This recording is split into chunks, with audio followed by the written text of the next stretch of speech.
여러분 혹시 이 손 표식 기억하시나요? 세 손가락 경례, 바로 미얀마 민주화 운동의 상징입니다.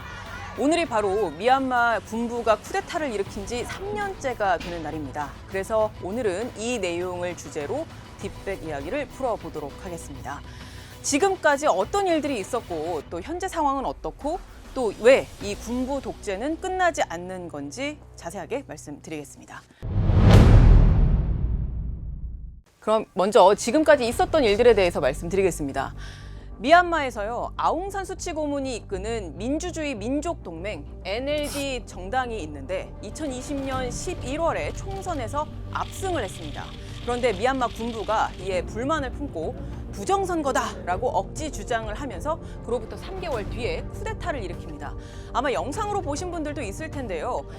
그 에어로빅을 하는 교사 뒤로 군부 쿠데타의 움직임이 포착된 영상이 있었습니다. 바로 그날이 국회가 처음으로 개원하는 날, 그러니까 국회의원들, 당선된 의원들이 처음으로 출근하는 날에 쿠데타를 일으킨 겁니다. 그리고 미얀마 군부는 그 당선된 의원들을 포함해서 주요 인사들을 줄줄이 체포하고 또 중형을 선고합니다. 아웅산 수치 고문 같은 경우는 33년형을 처음에 선고했다가 국제사회가 비판하는 것을 의식한 탓인지 찔끔 27년형으로 감형을 하긴 했는데, 이게 사실 아웅산 수치 고문 입장에서는 100살까지 그냥 옥살이를 해라, 이런 징역형을 내린 것이나 다름없습니다. 이런 상황들을 본 미얀마 시민들 당연히 가만히 있지 않았습니다. 그래서 군부 쿠데타 당일인 2월 1일부터 전국적으로 대규모 평화 시위가 벌어집니다. 한 인권단체에 따르면요, 지금까지 사망한, 그러니까 군부에 의해서 사망한 인원은 4,400여 명이 넘습니다. 그리고 체포가 된, 그러니까 정치범으로 체포가 된 인원은 25,900명 이상인데 그중에서 여전히 약 2만 명이 구금돼 있는 상태인 걸로 파악됩니다. 그리고 난민은 260만 명이 넘는 걸로 파악되는데 이렇게 민간인들의 피해가 속출하고 또 경제는 파탄이 난 상태입니다. 쿠데타가 일어나지 않았더라면 국회의원으로 활동했을 인사들을 포함해서 주요 인사들이 중심이 되어서 민족통합정부 NUG를 수립하게 됩니다. 이게 바로 2021년 4월에 있었던 일입니다. 그래서 이 와중에서도 군부가 계속해서 평화 시위자들을 향해서 유혈 진압을 하니까 이 민족통합정부 산하에 PDF라는 시민방위군을 두고 무력 투쟁을 전개하기 시작합니다. 그렇다면 지금 상황은 어떨까요? 지금 보시는 게 2023년 미얀마 무력 충돌 현황입니다. 지금 보시는 게 바로 미얀마 지도인데 2023년을 기준으로 이렇게나 많은 지역에서 전투, 민간인 대상 공격, 공습, 폭발이 이루어지는 것을 보실 수가 있습니다. 미얀마의 민족 구성을 보면 약 70%가 버마족이고요. 그리고 나머지 30%가 소수민족인데 이 30%에 해당하는 소수민족이 약 130여 개가 넘습니다. 그런데 이 130여 개가 넘는 소수민족들 중에서 군부에 저항하는 이른바 반군 세력, 무장투쟁 세력이 점차 늘고 있습니다. 제가 앞서 말씀드렸듯이 NUG, 민족통합정부 산하에 시민방위군이 있는 것과는 별개로 또 다른 소수민족 무장투쟁 세력들이 점차 늘어나고 있습니다.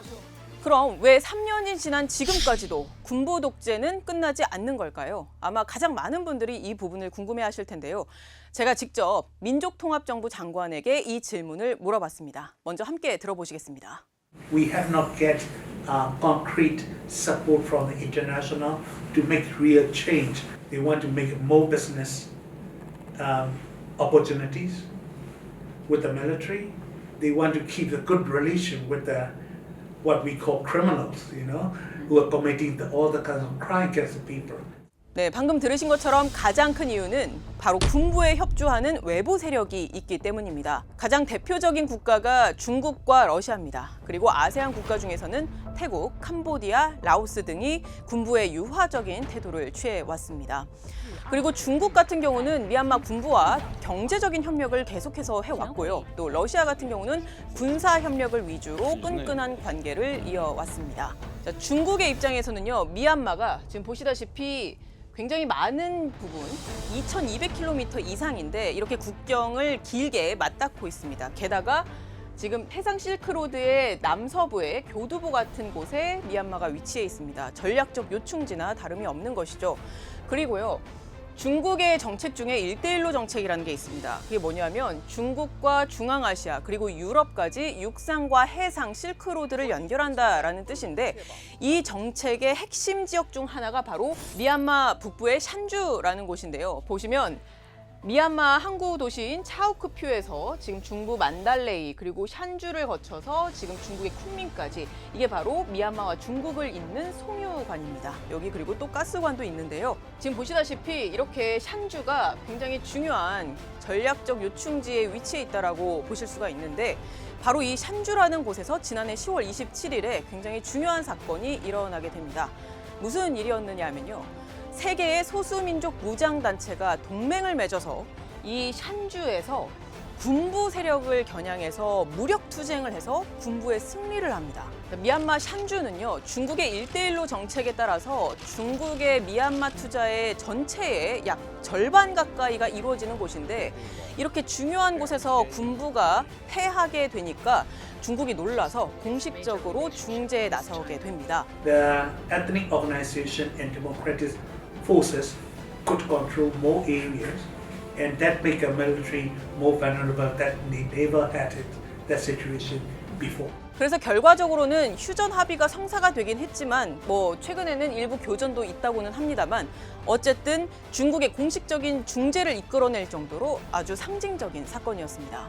앞으로도 이렇게 군부에 승리하는, 그러니까 군부에 저항하는 세력이 승리하는 사례가 전국적으로 확대가 된다면 당연히 군부가 무너질 수도 있습니다. 하지만 그렇지 않고 산발적으로만 교전이 지지부진하게 이어진다면 당연히 민간인들의 피해만 더 커질 수 있다는 우려가 나옵니다. 그렇다면 미얀마의 민주화의 봄이 어떻게 올 수가 있을까요? 미얀마의 민주화의 봄이 오려면 민족통합정부 NUG가 재집권을 해야 합니다. 그리고 지금 현재의 군부가 재집권할 여지를 만들지 말아야 합니다.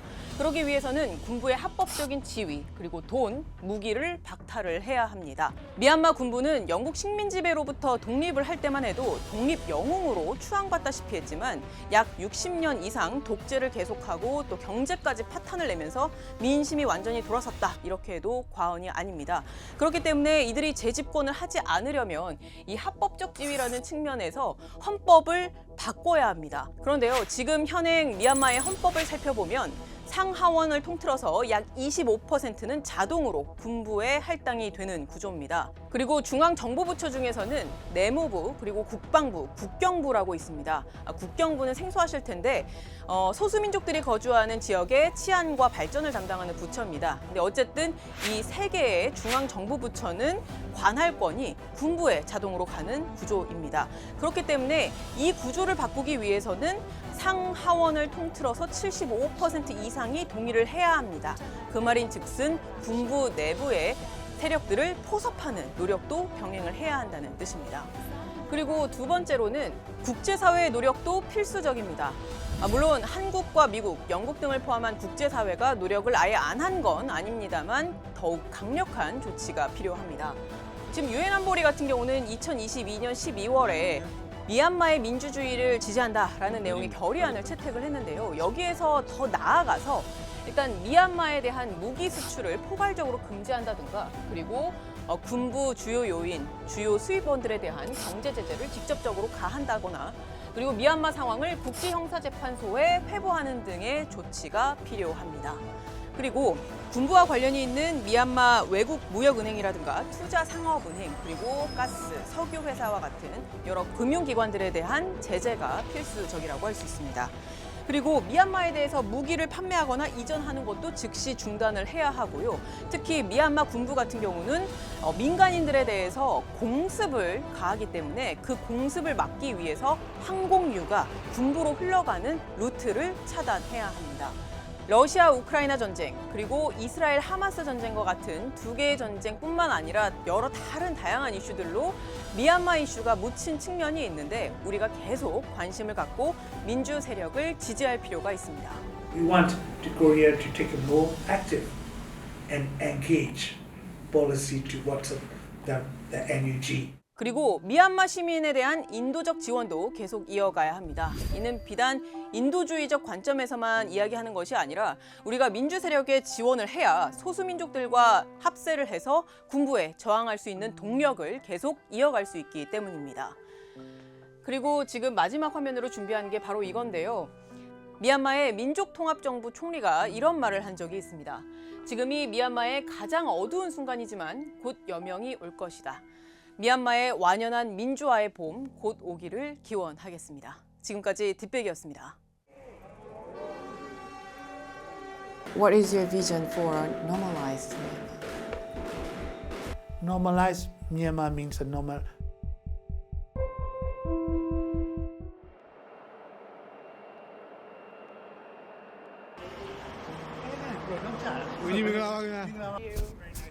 Very nice to meet you. I'm Kim Hae-young from SBS. Thank you. My name is Aung Myo Min, Minister for Human Rights of the National Unity Government.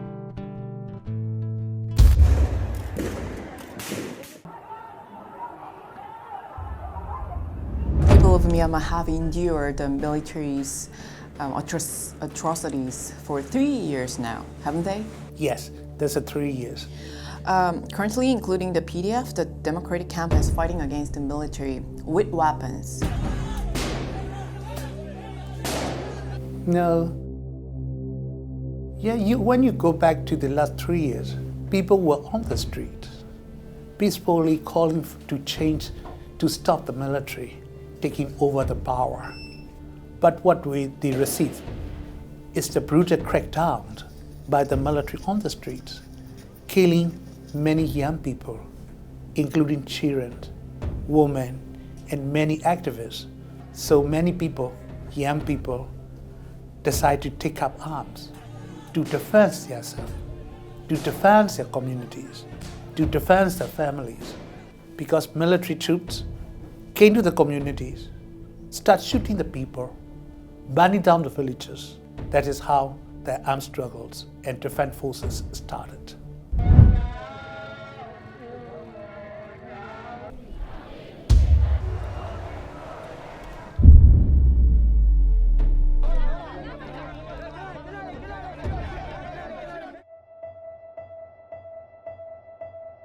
How extensive is the civilians' damage so far? Well, you know, the UN saying that, you know, that all the crimes so far by the military is now constitute a war crime. But I would say, as a human rights activist, it constitutes democide. Democide means treating the civilians as the enemy without any reasons. And they burned down so far 80,000 houses within 3 years. So you can see that, you know, many people, including women, children, were killed by the airstrike. Many religious, you know, houses, religious buildings, hospitals are destroyed. Now, the economic went down and high inflation, you know, situation. So all the price of commodities rising up every day, that make a big burden for the young woman and also mother of household to cope with that kind of economic hardships.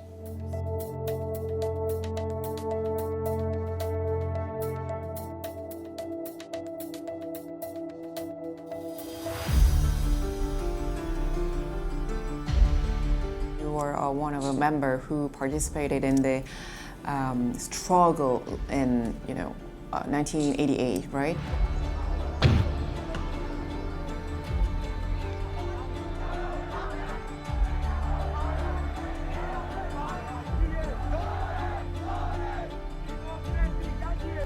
I decided to take up arms and fight back.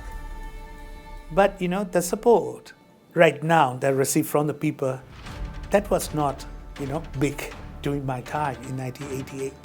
So that is a good thing.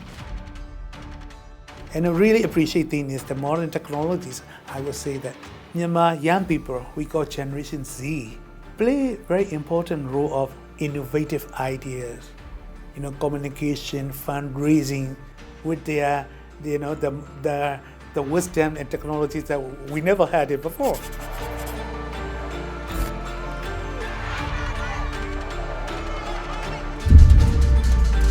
We have so many ethnic armed groups. The ethnic organization and democratic forces could control more areas, and that make a military more vulnerable that they never had it, that situation before.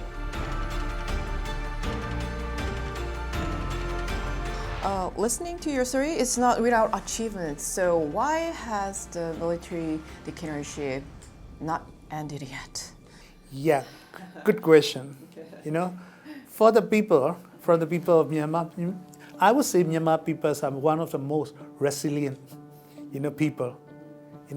They very committed to work on that. But what is missing, what is that not strong enough, is the international support. That we have a very strong support from some countries, but not practical support. Diplomatically, they said, they are very much concerned about the situation in Myanmar. Well, country has a different interest. Every country has their interest, and they build up their foreign policies.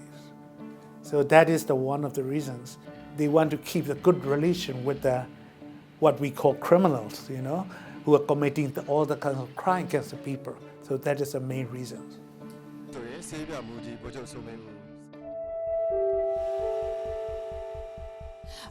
And what are your expectations from the international community, including Korea? Military is using all their, countries' reserve, funds and their budget to buy weapons, and also, using jet fighters.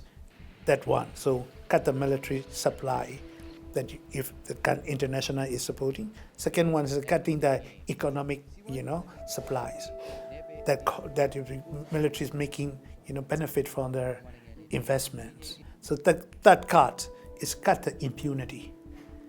Impunity, that means the military perpetrators and never be taken any actions. So these are the three, cuts towards military by the international. But at the same time, we also need support to do that. One is recognition the NUG as a legitimate government, because that will enable us, to get more, international relations, and also making a more engagement for protection and promotion of the people. Diplomatic support. Second one, humanitarian support. Not through the military, but through the cross-border assistance, working together with the ethnic and other people on the ground to reach the people. In Myanmar's history, democratic forces have repeatedly come to power and then took over by military. What needs to change to prevent this from happening again? Well, not amended. We will have a new federal democratic constitutions, because in my countries, the previous constitutions are unconstitutionally wrong. So we really opt to change and start working for the stronger constitutions and make that constitution is applicable and guarantee fundamental rights of every citizen of the country. Social media, there are some doubts. Even if the NUG comes to power, the discrimination against minorities like the Rohingya will continue. So what are your thoughts on these concerns? Maybe you miss our Rohingya policies. It was adopted 2 years ago. So it's the first time ever very progressive policy towards Rohingya. I know that policies exist, but there are doubts. Is it possible? Yeah. That kind of doubts. That's right. So the policy is policy. Policy without implementation is just a piece of paper. I understand. For example, we have appointed our deputy minister, who is a refugee, who is a Rohingya. First time ever Rohingya in the cabinet. So we always raise the issue of atrocities taking place against the Rohingya 2017 and 2018. That is our policies to recognize and acknowledge the atrocities has been taking place, and we committed to call for justice. What is your vision for a normalized Myanmar? Normalized Myanmar means a normal people in Myanmar normalize. So I want a Myanmar strong constitutions that guarantee the fundamental rights and strong human rights mechanisms that protect the people and promote the human rights, all across the sectors, and rule of law is prevail. That is what I like to see.